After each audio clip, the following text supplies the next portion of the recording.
divide if we stay together.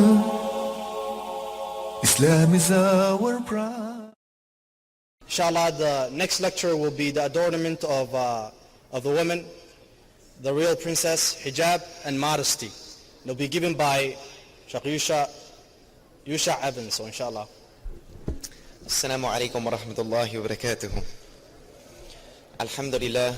إن الحمد لله نحمده ونستعينه ونستغفره ونعوذ بالله من شرور أنفسنا ومن سيئات أعمالنا من يهد الله فلا مضل له ومن يضلل فلا هادي له ونشهد أن لا إله إلا الله وحده لا شريك له وأشهد أن محمدا عبده ورسوله أما بعد. Yesterday was initially supposed to be my last lecture, but alhamdulillah, I'm back today.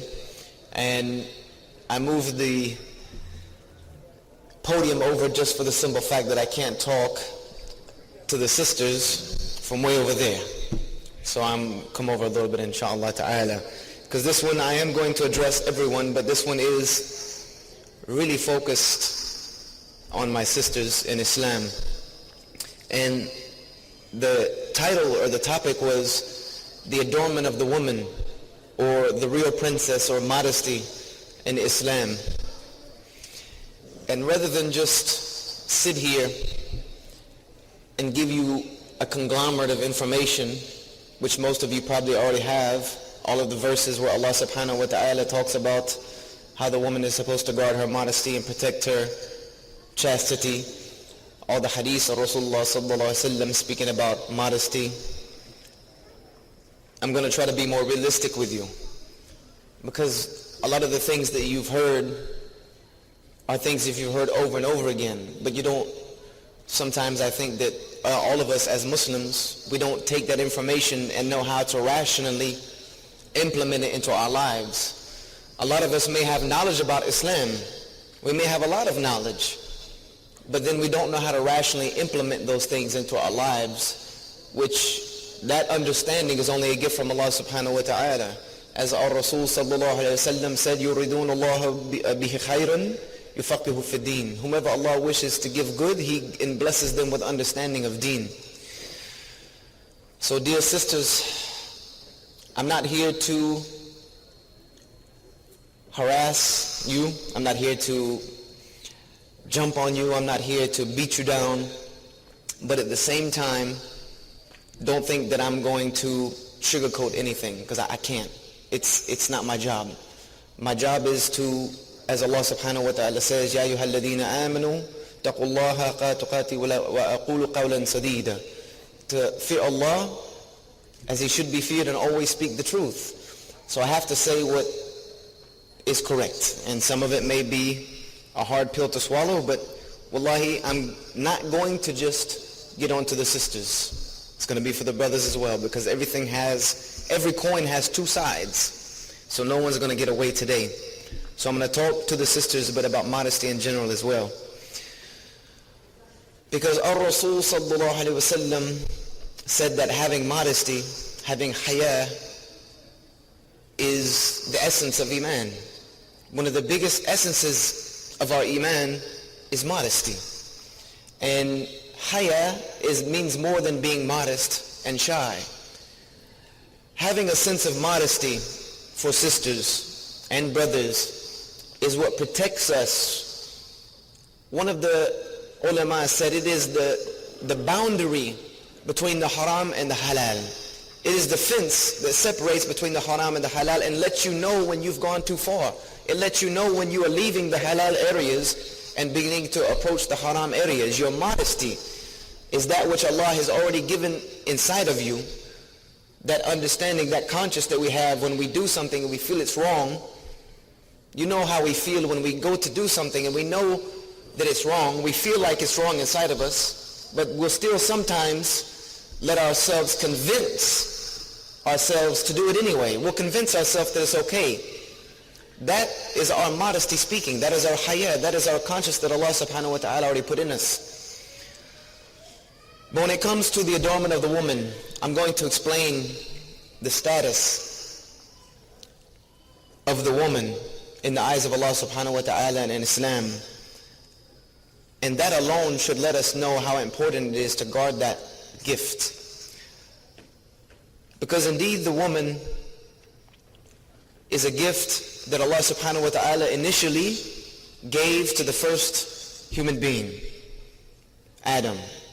He created Adam from dust, and then he created Eve from his rib as a companion. And without the woman and all of the qualities that she has, we would be in a much more terrible world than we live in now. The unfortunate thing is that in the world we live in today, sisters,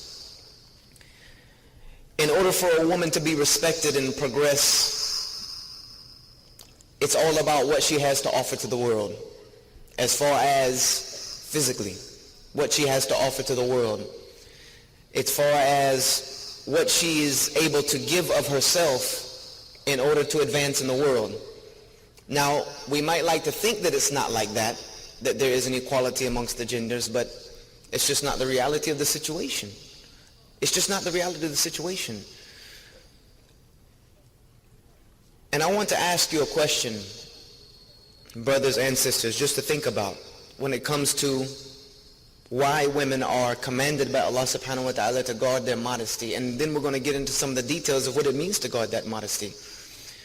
Allah subhanahu wa ta'ala says in the Quran in Surah Al-Nur, the verses of Hijaab, He used the word وَيَحْفَظ, and for them to guard their modesty, coming from the same word as we use for hafiz, which means someone who guards the Quran. The word hafiz does not just mean someone who memorizes the Quran. No, a hafiz is someone who is a guardian of the Quran. They are a protector of the Quran. And Allah subhanahu wa ta'ala tells the woman and the man to guard their modesty, to guard that which Allah subhanahu wa ta'ala gave them as an adornment. And I want to ask you a question. How many of you have ever went into a bank and saw the money sitting on the front counter and they had a note by it saying, just take whatever it is you know you have in your account and write it down and let us know that you took it, and we'll check on it, we'll keep up with it later, but we trust you. How many of you have ever been in that bank where there was money sitting right on the counter? If so, please let me know where that bank is. I'm leaving right now. Lecture's over. There's no bank like that, right? Where's the money? Sisters, where's the money? It's in the bank vault, right? Where's the bank vault? It's usually at the back of the bank. And what is at the bank vault? This big, huge steel door that probably weighs 10, 15 tons that has 4 or 5 locks on it. And then if you even get that safe door open, guess what's behind that? Another door, a cage with bars that you need to get into. And even if you get into that cage and you go into a bank vault, guess what's in the bank vault? There's walls lined with little boxes that slide out. And you need another key to slide the box out. So if you get into the big door, and then you get through the gate, and then you get to the box, and you get into that, you slide it out, guess what?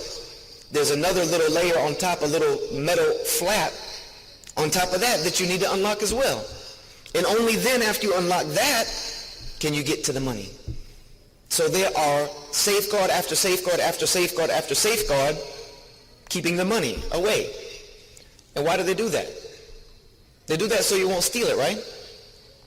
Not only that, that's not the only reason why they do it. Because if they wanted to, they could just do other things to keep you from stealing it. Another reason why they do all of that lavish security is so that you don't even think about stealing it. So that when you go into the bank, you don't even think about taking the money. The only person who robs a bank is a fool, because you don't get away with it.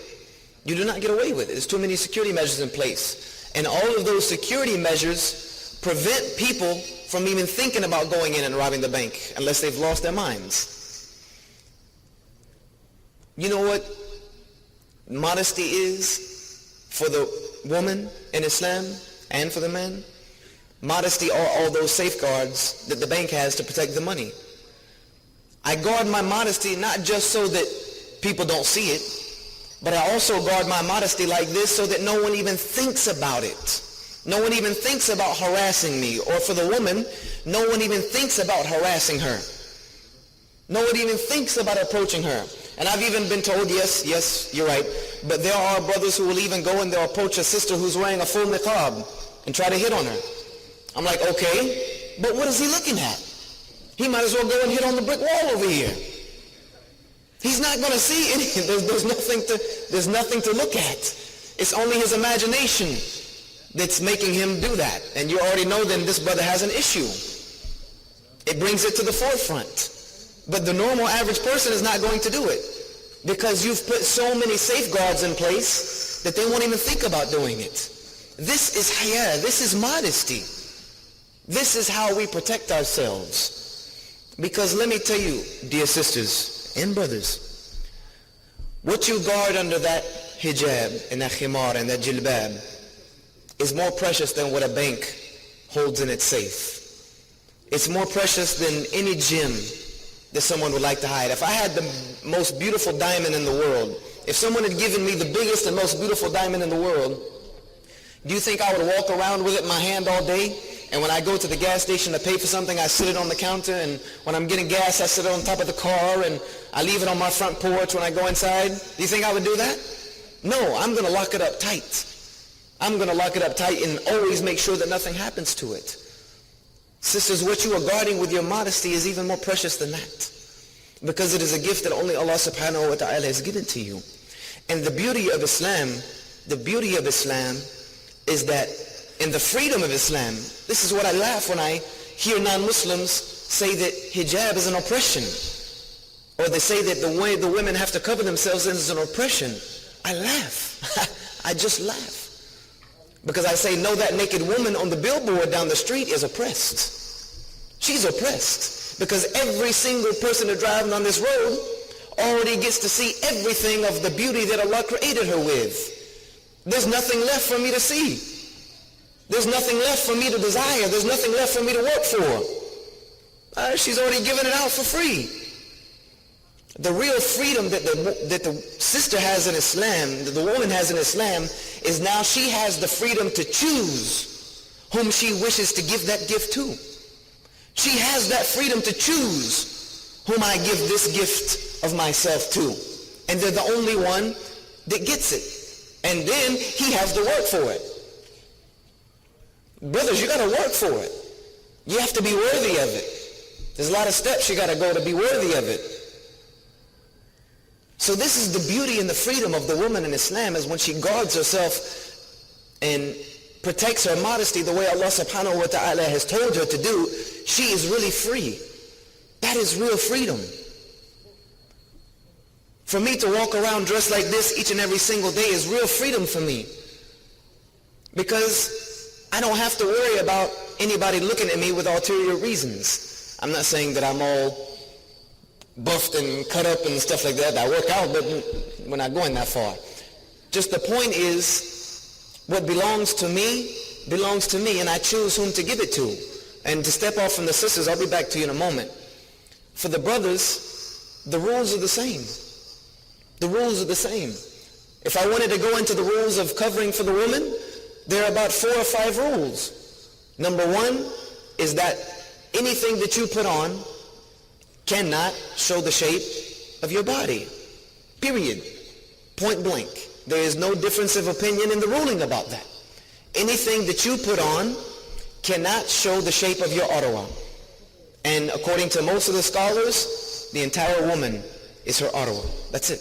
Everything Allah has given you is beautiful, sisters. Trust me, everything that Allah has given you is beautiful. And according to the most correct ruling, it is to be guarded. Therefore, if I can see the shape of it, it's not guarded. It's not guarded. Now for the brothers, the ruling is the same. The ruling is the same. Anything that you leave your home with has to cover your aura without showing its shape. What does that mean?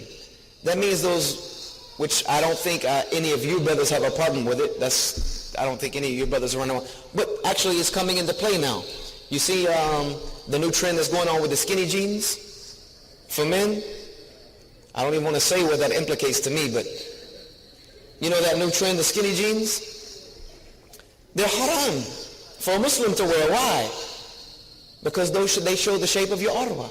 They show the shape of what's between your navel and your knees. And I've seen brothers come into the masjid with jeans or with running pants or whatever on so tight that I can count the change in their pocket. And I don't want them praying in front of me. Because when you go to bend over and salah, you're putting all your junk in my face. That's not modesty. That's not permissible in Islam. Actually, it's not correct. It doesn't mean that you just have to have clothes that go there. No, they can't show the shape of your body either, brothers. They can't. That's why I choose the easy way. That's it. There's no me having to worry wearing this. But the ruling is that you just can't show the shape. Now back to the sisters. Another rule is that it cannot show the color of your skin. What you're wearing can't be loose and then see-through like curtains in the house. When you walk into the sun, and I've seen a lot of sisters do this, they wear beautiful khimar, beautiful jibab, and then it's so thin, as soon as you walk in front of a light, I have to turn my head like, oh my God. Like an x-ray machine. That's not proper. It's not permissible. The same thing for the brothers. You're not supposed to wear anything that shows the color of your skin from your navel unto your knees. It's just the way it is, brothers. You have to guard that. It's not permissible for you to show it. And for the sisters again, this is for just the sisters, and I know this is going to be like, okay, there's variances about it, but let me tell you that there's no difference of opinion of the scholars about this issue. Perfume for the woman when she leaves her house is not permissible. It's just not. For a sister, and there are reasons. I know sisters like to smell good. I know you like to smell good. I like to smell good, but I know you sisters like to smell good. The only problem is when you go outside of the house smelling good, we men are like foxes drawn to a scent. It's just the way Allah created us. You smell a woman walk by and she smells good, automatically it's like a reflex. Your head is going to go looking for that smell. It just happens. You can even be saying A'udhu Billah while your head is continually turning. It's just the way it is. And this is why our Rasul sallallahu alayhi wa sallam made the commandment to all of his people in Medina. He said, do not let any woman who leaves her home with perfume come to the masjid and pray with us. Do not let her come in the masjid. Once Abu Hurairah radiallahu anhu was walking by a woman who had perfume on it. He said, where are you going? Now there are some that say, okay, it's just going to the masjid. But you have to understand this was 1400 years ago, where that was where a lot of the interaction between men and women took place. Everything else was pretty much separated. But now we live in a world where everything's mixed. Abu Hurairah smelt a woman and asked her, where are you going? She said, to the masjid. He said, no, go home and wash that off. Because your salah, he said, I heard the Rasul sallallahu alaihi wasallam that a woman who leaves the home wearing perfume, going to the masjid or where she can interact with men, her salah is not permissible until she makes the ghusl, like she is in the state of junub. So it's just not permissible. I know that Vera Wang Princess smells good, Dolce & Gabbana, light blue. Trust me, I know. It smells too good. That's why it's just something that you guard. If you want to smell that good for your husband. He'll love it. But don't do it to us. It's a fitna for us. Wallahi. And I'm just being real with you. I'm being as real with you as I can. Now for the men, I know that seems like it's a imbalance, but this is the way Allah subhanahu wa ta'ala designed it, that the man is encouraged to wear perfume. Because our Rasul sallallahu alaihi wasallam was his sunnah that he would wear a lot of perfume. But the perfume for the men is something that should be strong and a manly smell. These brothers walk around wearing that rose perfume. I know it smells good, akhi. Get your wife and let her wear it, inshallah ta'ala. But it's supposed to be something that is a manly smell, inshallah. And our Rasul sallallahu alaihi wasallam liked good smells, and he said the angels like good smells. So there are things that go back and forth both ways. The rules for modesty are pretty much exactly the same, except for a few minor rulings between the man and the woman. The only difference between you sisters is the way Allah designed you and the way Allah designed us. Allah designed you, dear sisters, with an immense amount of beauty. An immense amount of beauty. Us brothers, there's some beautiful brothers, but most of us are pretty scraggly. Unfortunately, it's just where we are. We're just scraggly. We're hairy. We do weird things. We scratch ourselves. We pick our noses. We got all kinds of issues. But sisters have been gifted with an immense beauty by Allah subhanahu wa ta'ala. And then He also designed that beauty that Allah gave you is very attractive to the man. It is very attractive. And it is a great fitna of attractiveness when you don't guard it properly. And this is why our Rasul sallallahu alaihi wasallam said that I fear for you after me the greatest fitna that I leave behind me. Our Rasul said this, you can find this in Sahih Bukhari, it's authentic hadith. He said the greatest fitna I leave from my ummah is the fitna of women. That's the greatest fitna I leave from my ummah is the fitna of women. Not because you're bad and corrupt and all of that, but because you have the ability to flip us out. You have the ability to drive the man crazy with things that Allah subhanahu wa ta'ala has given you. And that's why Allah has put so many safeguards in place for you to protect it. Now I want to ask you a question, sisters. And I know I'm stepping out on a limb here. I know I'm probably going to get some hate mail behind this. But sisters, know I'm doing it just because I love you for the sake of Allah subhanahu wa ta'ala. I want to ask you a question. How many of you agree with me that the beauty of the woman is to be covered? How many of you agree with me? That's pretty much all the hands, right? That your beauty should be covered. Now, hands down. I'm going to ask the brothers. What do you think is the most beautiful attribute that a woman has? I don't want to hear any vulgar words. I don't want to hear any of that stuff. Leave that stuff at home. Because I'm not talking about that. You should all know what I'm talking about. What do you think is the most desirable feature of a woman? The most honored and blessed part of the human being's face, and especially for the woman, or the human being's body. The face. Correct? Yes or no? Correct? We all know that. If a woman has a beautiful face, she's beautiful. Everything else you can work with.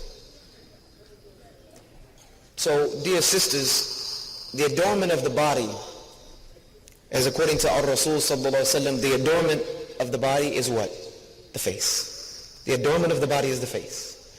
And for the woman, her first point of attractiveness is her face. So I'm not going to tell you what is my opinion. I'm just going to ask you, or the opinion of the majority of the ulama, I'm just going to ask you rationally, that if you agree with me that the beauty of the woman should be covered, I'm telling you from the man's standpoint that the most beautiful part of the woman is her face. The most beautiful part of the woman is her face. Therefore, she should guard it in any way that she can. She should try to guard it. I know it may be tough sometimes, and I know some of you may disagree with me, but this is just the reality of the situation, is that this is a point of attractiveness. This is the point of attractiveness for the sisters. And I just want you to be safe. I want you to protect that gift that Allah subhanahu wa ta'ala has given you. It's not so respectful, and I know there are some sisters who like to run around, and there's nothing wrong with being fashionable, sisters. Don't think I'm trying to put you, in straight black abayas all day long, no anything. That's not what I'm trying to do. There's nothing wrong with fashion. There's nothing wrong with wearing nice clothes. There's nothing wrong with wearing nice shoes. There's nothing wrong with wearing even expensive shoes if you can afford it, or if you can make your husband afford it. There's nothing wrong with liking Dolce & Gabbana. There's nothing wrong with liking Jimmy Choo. There's nothing wrong with liking all of these things. But the simple fact is, you need to ask yourself, am I truly guarding myself when I leave my home? Am I guarding myself when I leave my home? Am I protecting that gift that Allah subhanahu wa ta'ala has given me? Because you see, sometimes, and I've seen it before, sister leave the house, She makes sure her hijab is on really nice. She makes sure it's on nice, make sure no hair is sticking out. She makes sure her ears are covered. And then she goes outside and I see her walk in front of me. And she's got on pants and shirt that look like they were painted on. Let me tell you that that's a whole misunderstanding of what hijab even means. Hijab is not a scarf that you put on your head. Hijab is a lifestyle. Hijab is a way of life. It's a way of thinking. It's a complete covering. And this is the beauty. And I want to give you, and then he's my good friend so I can copy him. There was a lecture that one of my dear imams, one of my very favorite brothers in Islam that I've known for a long time, he gave. And he talked about two women. And I'm going to end with this. And then I'm going to leave some time for questions and answers. He talked about two women who left the house. One of them, she might be Muslim, she might not be Muslim. But she gets ready and she looks in the mirror. She has her makeup all done, which is another issue for sisters. There's no problem with wearing makeup when you leave outside of your house if you cover it up. It belongs to you and your husband. But don't go out in a way that you know is going to draw attraction to yourself, because you're not attracting anything but negativity. But anyway, he said there's a woman who's going to leave her house and she has her makeup all done right. She has on nice clothes, showing off all of her features and her curves, some nice heels to accentuate her legs, all this jewelry. She looks in her mirror to make sure she looks good. Make sure she looks good when she leaves the house. She looks so good that when she's walking down the street, you can see every single man's head turning right along with her. It's like doing the wave. All you see is one and another and another and another, just following her wherever she goes, and she smells good. When she gets on the bus or she gets on the subway, everybody wants to sit close to her because she's just so attractive and she smells so good. And it all is because when she stood in the mirror in the morning, she wanted to make sure that she looked good. She wanted to make sure that she looked attractive. She wanted to make sure that she was a walking billboard for how beautiful I am. Look at what I have. Look at what I can give to the world. Look at what I can give to you. This is how she feels when she looks in the mirror. He said, then you have another woman who gets up in the morning and puts on her jilbab or her khimar. She puts on her hijab the proper way. Maybe she puts on the niqab. He said, and she looks in the mirror as well before she leaves the house. But she looks in the mirror for a different reason. She looks in the mirror to make sure that what she's leaving the house with is pleasing to Allah subhanahu wa ta'ala. She makes sure that when she looks in the mirror, when she leaves the house, she's not attracting attention to, hey, look at me, look what I have to offer to the world. She's not leaving the house to make herself a walking billboard for her beauties and her gift that Allah subhanahu wa ta'ala gave her. She looks in the mirror in the morning when she leaves for different reasons. And this is the real beauty of the sister. Trust me, this is the real beauty of the woman in Islam. And take it from me personally, my opinion might not mean anything to you, but it's my personal opinion that when I see a sister who covers herself properly and everything is in check, it's beautiful. It's beautiful in a different sense. It's beautiful in a different sense than an attractive sense. It's beautiful in the sense that it makes me feel good about being a Muslim.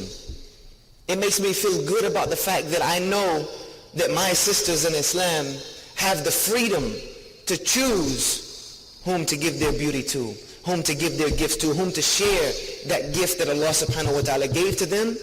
They have the freedom to choose.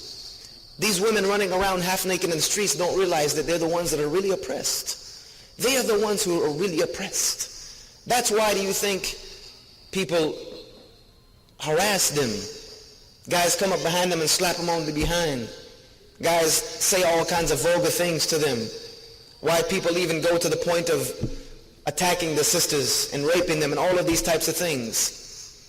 I'm not saying that the woman asked for it, but she's advertising that which Allah has told her to protect.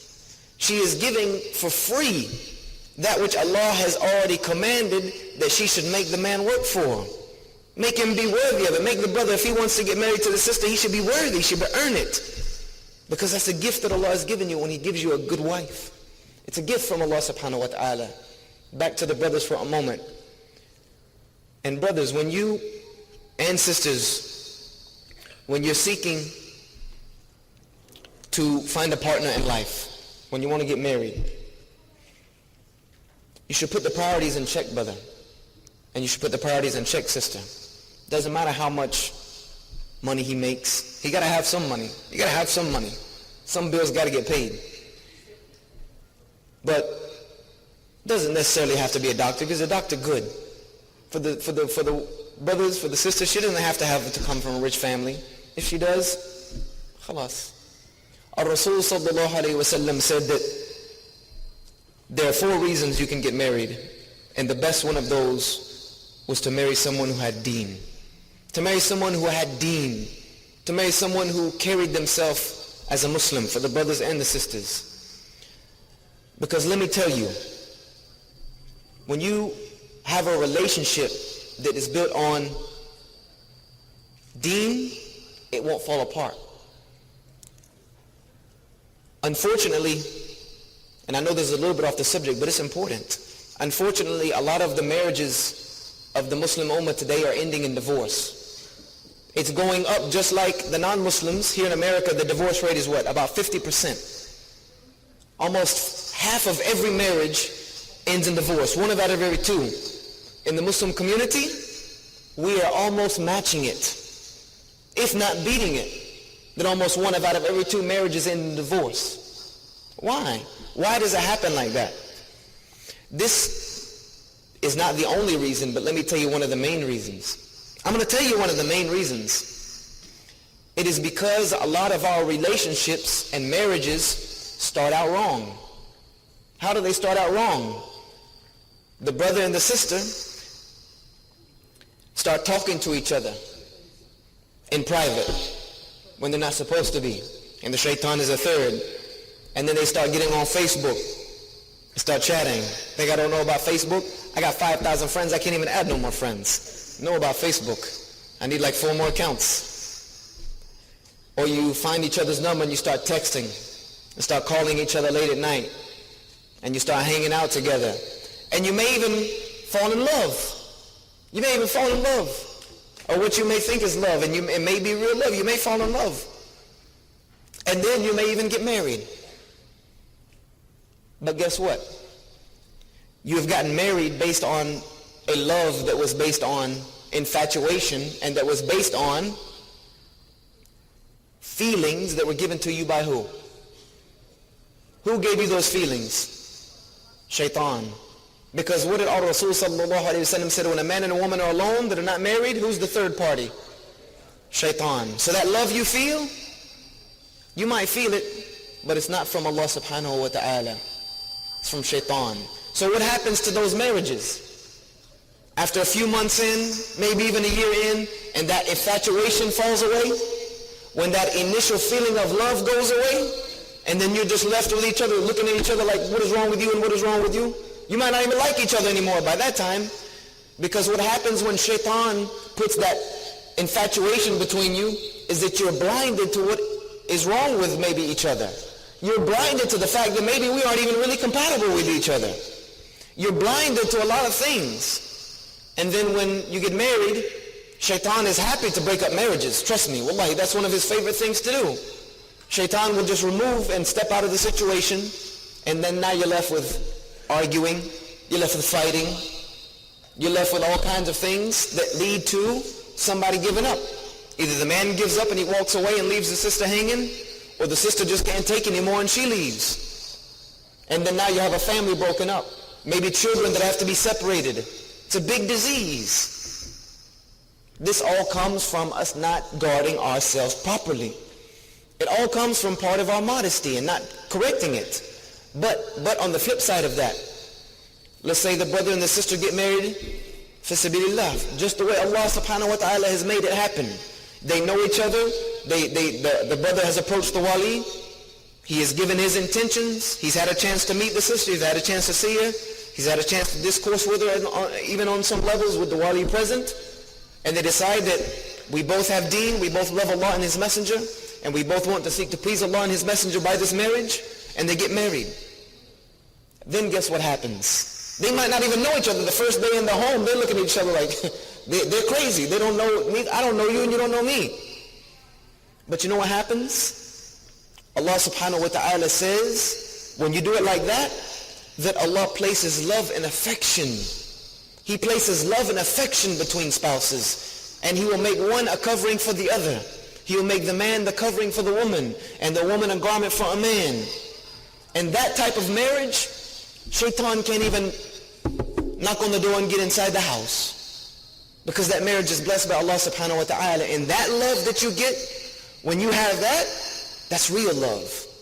That's love that doesn't fade away when bad things happen. That's the type of love that doesn't give up when it gets rough.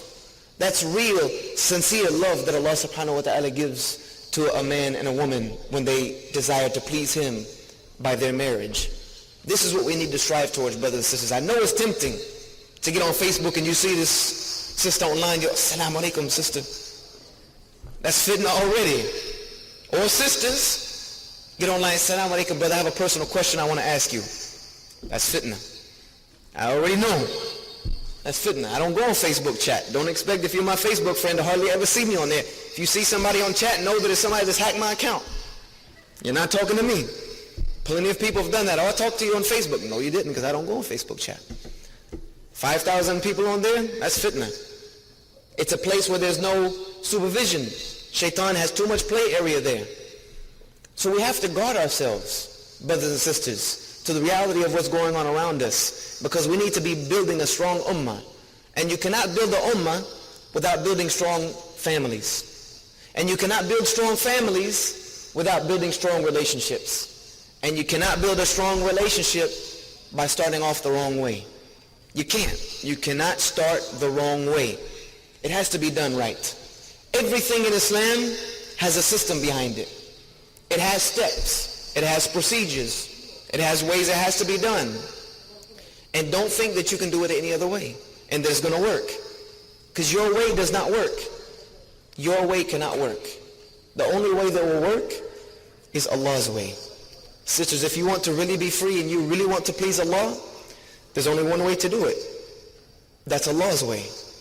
You want to say that I'm modest and I have respect and dignity, there's only one way to get it, and that's Allah's way. And that you will truly be free. Who cares what people say? Who cares what people think? How many of you were here at my lecture when I talked about the pursuit of happiness? How many of you were here when I talked about how to gain Allah's pleasure and gain dignity? Whomever seeks to be pleasing to Allah, even if people don't like it, they will gain Allah's pleasure and the pleasure. Wow. I think we had a technical malfunction back here. Let's slide this over. It's sabotage.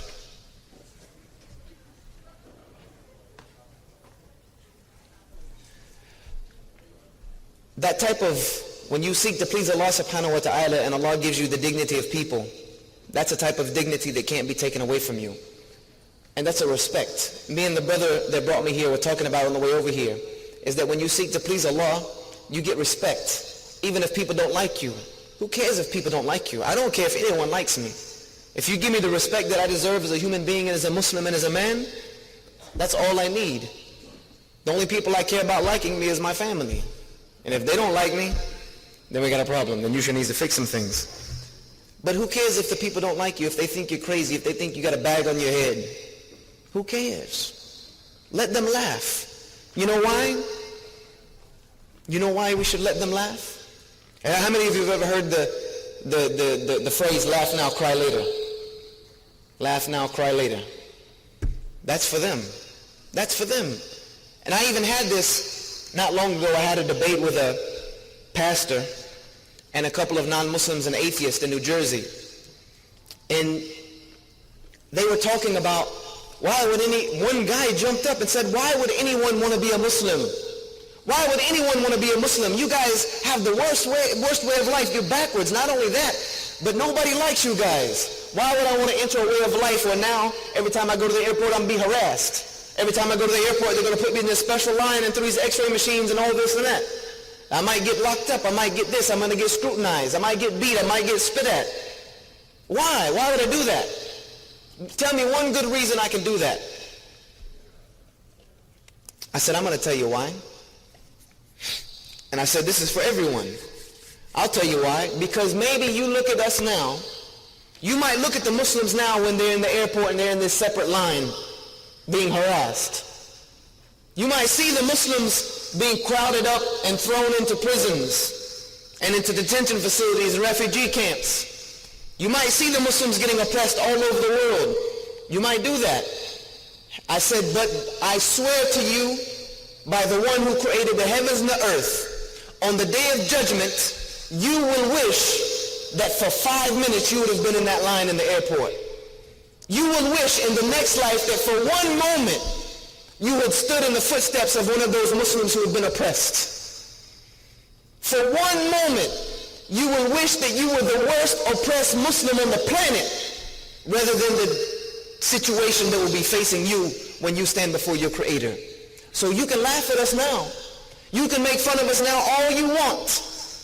The day the real laughter will come is the day that we enter into Jannah and we leave you behind. If you want to be serious about it. That's the reality of the matter. Is that what I have gives me that type of izzah. Laugh now. Go ahead, laugh. Even if I tell you what Islam is really about, you want to laugh at me, you want to mock at me, go ahead. I'll actually sit down and let you finish because I'm going to have my day. The believers will have our day when they will wish that they were sitting on our side. When they will beg Allah, oh Allah, send me back to the world for 5 minutes. I'll be like them. I'll get in that line. I'll let them harass me. I'll let them spit at me. I'll let them snatch my scarf off my head. I'll let them put me in a refugee camp, oppress me, put me in Guantanamo Bay. They can put me wherever where they want to put me, as long as I can stand with them today. And Allah will say, it's too late. You should have done that then. You should have done it then. This is the reality of the situation, brothers. This is what you have. This is the gift that Allah has given you. It's not worth anything that anyone else can give you. It's not worth selling your dignity for. It's not worth trying to please and look fashionable and fly, and who cares about that? Who cares about that? The only thing I care about is what side I'm going to be standing on the day of judgment. Let them do what they want to do, brothers and sisters. Sisters, let them make fun of you because I know you stick out more than anybody else. Let them go ahead and make fun of you. When they laugh at you, laugh inside. Just smile inside, knowing that one day the only ones that are going to be laughing on the day of judgment, the only people that are going to be laughing is going to be the laughter of the people of Jannah. That's it. And that's all that really matters. Everything else is just garbage, they say. It's just peanuts. And that's not what we want. We want what Allah subhanahu wa ta'ala has prepared for the believers. Things that an eye has never seen, nor an ear ever heard, nor has a mind ever imagined. So Allah has given you, brothers, and especially you sisters, a beautiful gift in the way that He has created you. Protect it. Keep it guarded. Keep it away from these young men. I love you, brothers, for the sake of Allah, but sisters, keep it away from them. They can't handle it. I know they can't. I'm telling you from personally, we can't handle it. We can't handle it. So guard it and make us work for it. And the brother that works for it and is reasonable for it, then decide whom you want to give it to for the rest of your life. Get married to him, and then let your relationship be pleasing to Allah subhanahu wa ta'ala. The only thing that will come out of that is good. And that's what we need from the